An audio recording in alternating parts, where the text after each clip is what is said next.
He. By H.P. Lovecraft. Transcribed by Ambitious Owl. I saw him on a sleepless night when I was walking desperately to save my soul and my vision. My coming to New York had been a mistake, for whereas I had looked for poignant wonder and inspiration in the teeming labyrinths of ancient streets that twist endlessly from forgotten courts and squares and waterfronts to courts and squares and waterfronts equally forgotten, and in the cyclopean modern towers and pinnacles that rise blackly Babylonian under waning moons, I had found instead only a sense of horror and oppression which threatened to master, paralyze, and annihilate me. The disillusion had been gradual. Coming for the first time upon the town, I had seen it in the sunset from a bridge, majestic above its waters, its incredible peaks and pyramids rising flower-like and delicate from pools of violet mist to play with the flaming clouds and the first stars of evening. Then it had lighted up window by window above the shimmering tides where lanterns nodded and glided and deep horns bade weird harmonies, and had itself become a starry firmament of dream, redolent of fairy music, and one with the marvels of Carcassonne and Samarkand and El Dorado and all glorious and half-fabulous cities. Shortly afterward I was taken through those antique ways so dear to my fancy, narrow, curving alleys and passages where rows of red Georgian brick blinked with small paned dormers above pillared doorways that had looked on gilded sedans and paneled coaches, and in the first flush of realization of these long-wished things I thought I had indeed achieved such treasures as would make me in time a poet. But success and happiness were not to be.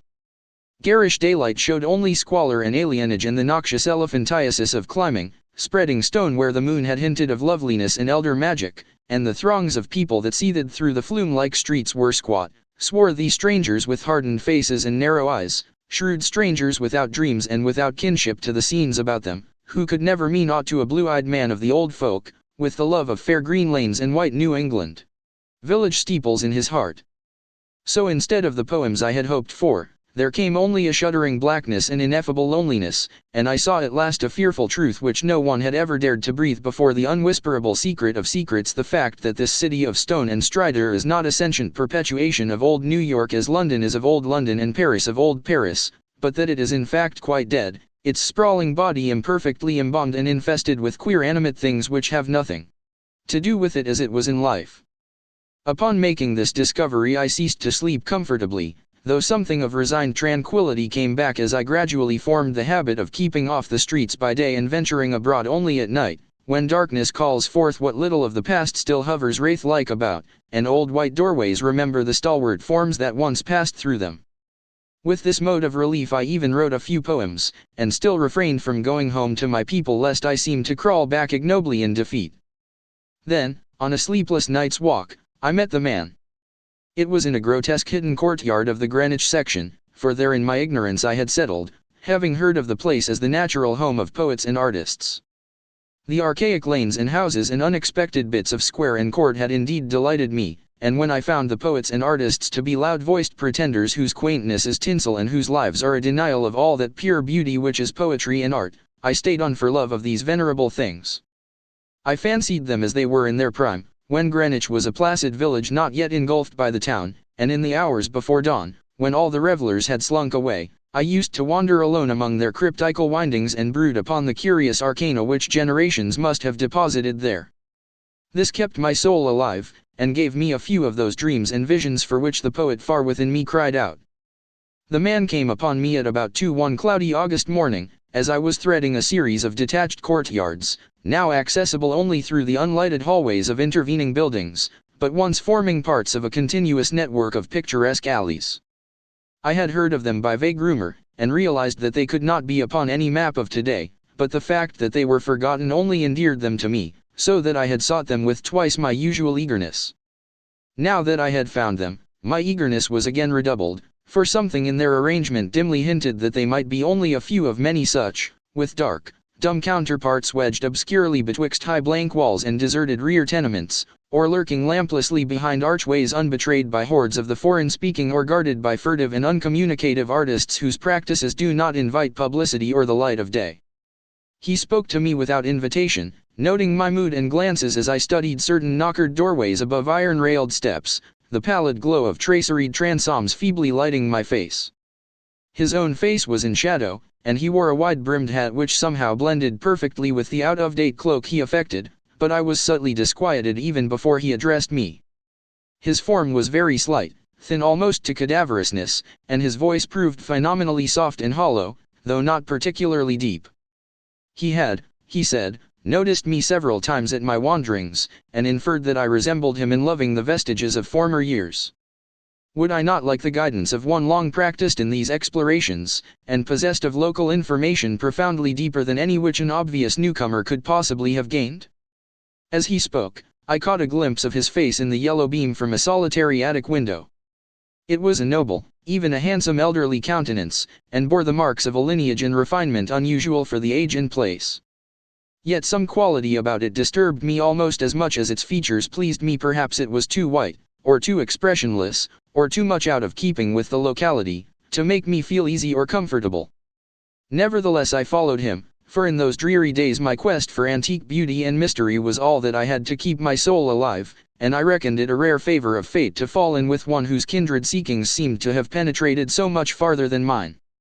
Something in the night constrained the cloaked man to silence, and for a long hour he led me forward without needless words, making only the briefest of comments concerning ancient names and dates and changes, and directing my progress very largely by gestures as we squeezed through interstices, tiptoed through corridors, clambered over brick walls, and once crawled on hands and knees through a low, arched passage of stone whose immense length and tortuous twistings effaced at last every hint of geographical location I had managed to preserve.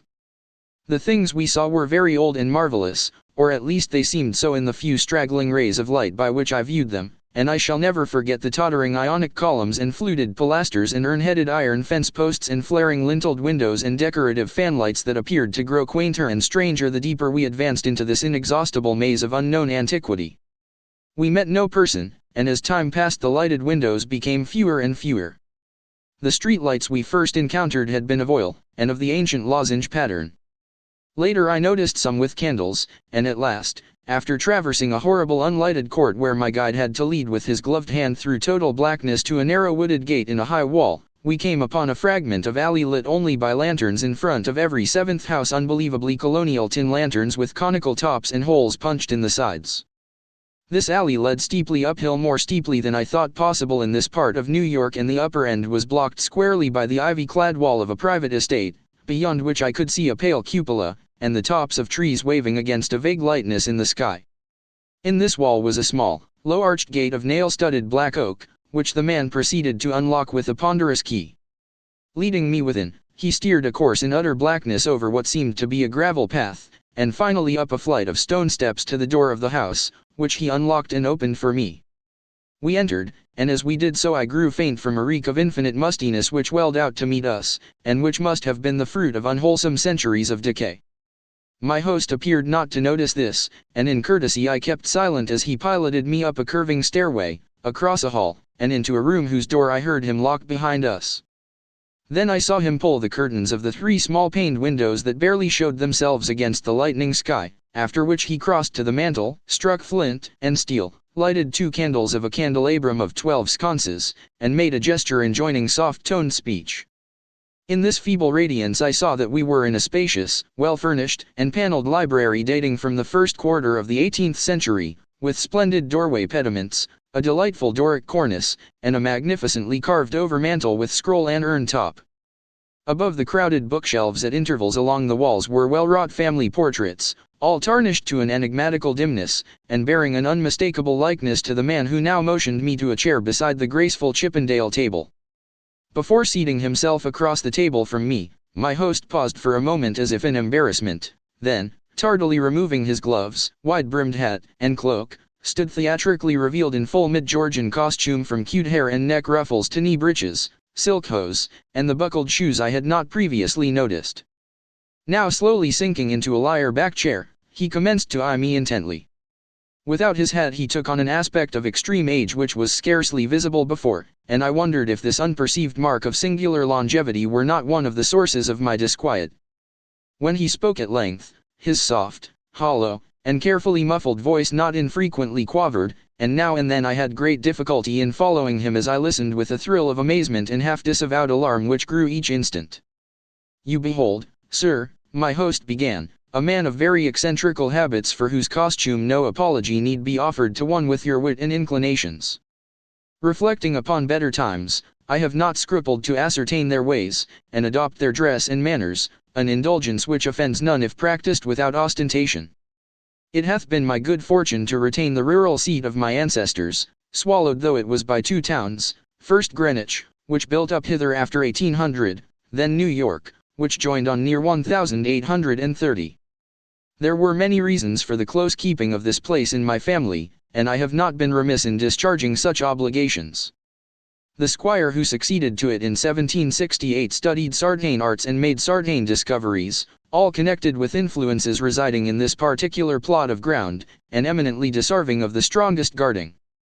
Some curious effects of these arts and discoveries I now purpose to show you, under the strictest secrecy, and I believe I may rely on my judgment of men enough to have no distrust of either your interest or your fidelity. He paused, but I could only nod my head. I have said that I was alarmed, yet to my soul nothing was more deadly than the material daylight world of New York, and whether this man were a harmless eccentric or a wielder of dangerous arts, I had no choice save to follow him and slake my sense of wonder on whatever he might have to offer. So I listened. To my ancestor, he softly continued, there appeared to reside some very remarkable qualities in the will of mankind, qualities having a little suspected dominance not only over the acts of one's self and of others, but over every variety of force and substance in nature, and over many elements and dimensions deemed more universal than nature herself. May I say that he flouted the sanctity of things as great as space and time, and that he put to strange uses the rights of Sartain half-breed Red Indians once encamped upon this hill? These Indians showed choler when the place was built, and were plaguey pestilent in asking to visit the grounds at the full of the moon. For years they stole over the wall each month when they could, and by stealth performed Sartain acts. Then, in 68, the new squire catched them at their doings, and stood still at what he saw. Thereafter he bargained with them and exchanged the free access of his grounds for the exact inwardness of what they did, learning that their grandfathers got part of their custom from red ancestors and part from an old Dutchman in the time of the States General. And pox on him, I'm afeard the squire must have served them monstrous bad rum whether or not by intent, for a week after he learned the secret he was the only man living that knew it.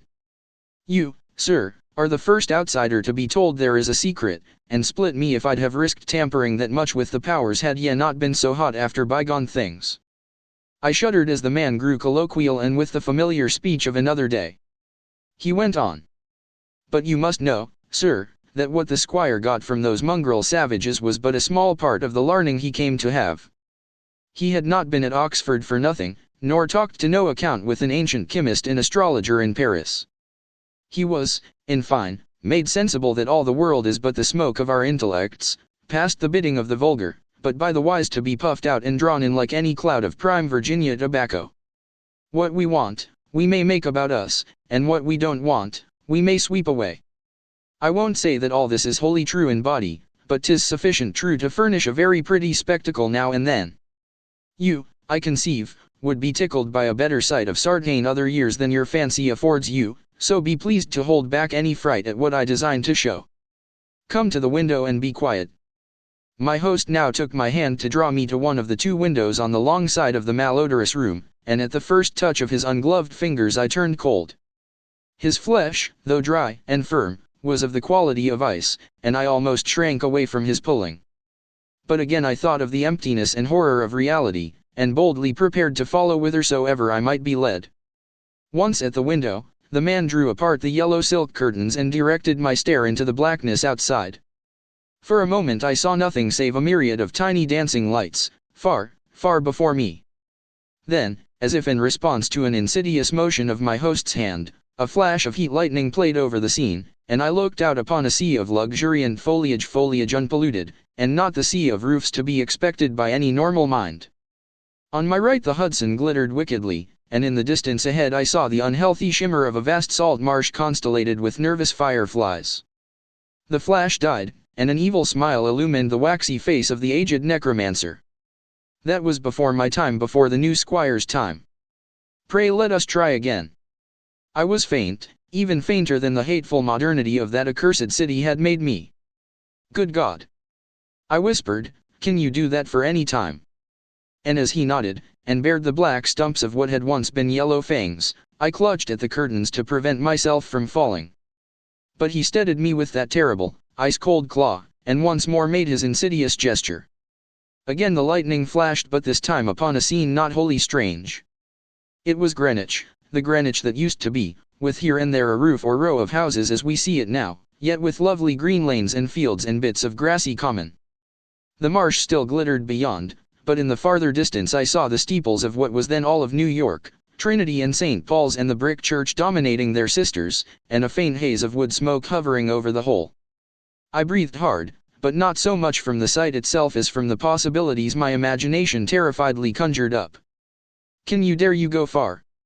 I spoke with awe, and I think he shared it for a second, but the evil grin returned. "Far? What I have seen would blast ye to a mad statue of stone. Back, back, forward look ye puling lackwit." And as he snarled the phrase under his breath he gestured anew, bringing to the sky a flash more blinding than either which had come before. For full 3 seconds I could glimpse that pandemoniac sight, and in those seconds I saw a vista which will ever afterward torment me in dreams.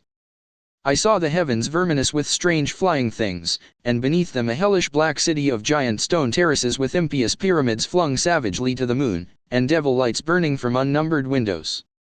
And swarming loathsomely on aerial galleries I saw the yellow, squint-eyed people of that city, robed horribly in orange and red, and dancing insanely to the pounding of fevered kettle drums, the clatter of obscene crotola, and the maniacal moaning of muted horns whose ceaseless dirges rose and fell undulantly like the wave of an unhallowed ocean of bitumen. I saw this vista, I say, and heard as with the mind's ear the blasphemous domdaniel of cacophony which companioned it. It was the shrieking fulfillment of all the horror which that corpse city had ever stirred in my soul, and forgetting every injunction to silence I screamed and screamed and screamed as my nerves gave way and the walls quivered about me. Then, as the flash subsided, I saw that my host was trembling too, a look of shocking fear half blotting from his face the serpent distortion of rage which my screams had excited. He tottered, clutched at the curtains as I had done before, and wriggled his head wildly, like a hunted animal. God knows he had cause, for as the echoes of my screaming died away there came another sound so hellishly suggestive that only numbed emotion kept me sane and conscious. It was the steady, stealthy creaking of the stairs beyond the locked door, as with the ascent of a barefoot or skin-shod horde, and at last the cautious, purposeful rattling of the brass latch that glowed in the feeble candlelight. The old man clawed and spat at me through the moldy air, and barked things in his throat as he swayed with the yellow curtain he clutched. "The full moon dem ye. Ye yelping dog ye called and they've come for me. Moccasin feet dead men gad sink ye red devils, but I poisoned no rum o' yours haunty I kept your pox-rotted magic safe ye swilled yourselves sick, curse ye, and yet must needs blame the squire let go, you. Unhand that latch I've naught for ye here." At this point 3 slow and very deliberate raps shook the panels of the door, and a white foam gathered at the mouth of the frantic magician. His fright, turning to steely despair, left room for a resurgence of his rage against me, and he staggered a step toward the table on whose edge I was steadying myself. The curtains, still clutched in his right hand as his left clawed out at me, grew taut and finally crashed down from their lofty fastenings, admitting to the room a flood of that full moonlight which the brightening of the sky had presaged. In those greenish beams the candles paled, and a new semblance of decay spread over the musk-reeking room with its wormy paneling, sagging floor, battered mantel, rickety furniture, and ragged draperies. It spread over the old man, too, whether from the same source or because of his fear and vehemence, and I saw him shrivel and blacken as he lurched near and strove to rend me with vulturine talons. Only his eyes stayed whole, and they glared with a propulsive, dilated incandescence which grew as the face around them charred and dwindled. The rapping was now repeated with greater insistence, and this time bore a hint of metal. The black thing facing me had become only a head with eyes, impotently trying to wriggle across the sinking floor in my direction, and occasionally emitting feeble little spits of immortal malice. Now swift and splintering blows assailed the sickly panels, and I saw the gleam of a tomahawk as it cleft the rending wood. I did not move, for I could not, but watched dazedly as the door fell in pieces to admit a colossal, shapeless influx of inky substance starred with shining, malevolent eyes. It poured thickly, like a flood of oil bursting a rotten bulkhead, overturned a chair as it spread, and finally flowed under the table and across the room to where the blackened head with the eyes still glared at me. Around that head it closed, totally swallowing it up, and in another moment it had begun to recede, bearing away its invisible burden without touching me, and flowing again out that black doorway and down the unseen stairs, which creaked as before, though in reverse order. Then the floor gave way at last, and I slid gaspingly down into the night chamber below, choking with cobwebs and half swooning with terror. The green moon, shining through broken windows, showed me the hall door half open, and as I rose from the plaster-strewn floor and twisted myself free from the sagged ceiling, I saw sweep past it an awful torrent of blackness, with scores of baleful eyes glowing in it. It was seeking the door to the cellar, and when it found it, vanished therein. I now felt the floor of this lower room giving as that of the upper chamber had done, and once a crashing above had been followed by the fall past the west window of something which must have been the cupola. Now liberated for the instant from the wreckage, I rushed through the hall to the front door and finding myself unable to open it, seized a chair and broke a window, climbing frenziedly out upon the unkempt lawn where moonlight danced over yard-high grass and weeds. The wall was high and all the gates were locked, but moving a pile of boxes in a corner I managed to gain the top and cling to the great stone urn set there. About me in my exhaustion I could see only strange walls and windows and old gambrel roofs. The steep street of my approach was nowhere visible, and the little I did see succumbed rapidly to a mist that rolled in from the river despite the glaring moonlight. Suddenly the urn to which I clung began to tremble, as if sharing my own lethal dizziness, and in another instant my body was plunging downward to I knew not what fate. The man who found me said that I must have crawled a long way despite my broken bones, for a trail of blood stretched off as far as he dared look. The gathering rain soon effaced this link with the scene of my ordeal, and reports could state no more than that I had appeared from a place unknown, at the entrance to a little black court off Perry Street. I never sought to return to those tenebrous labyrinths, nor would I direct any sane man thither if I could. Of who or what that ancient creature was, I have no idea, but I repeat that the city is dead and full of unsuspected horrors. Whither he has gone, I do not know, but I have gone home to the pure New England lanes up which fragrant sea winds sweep at evening.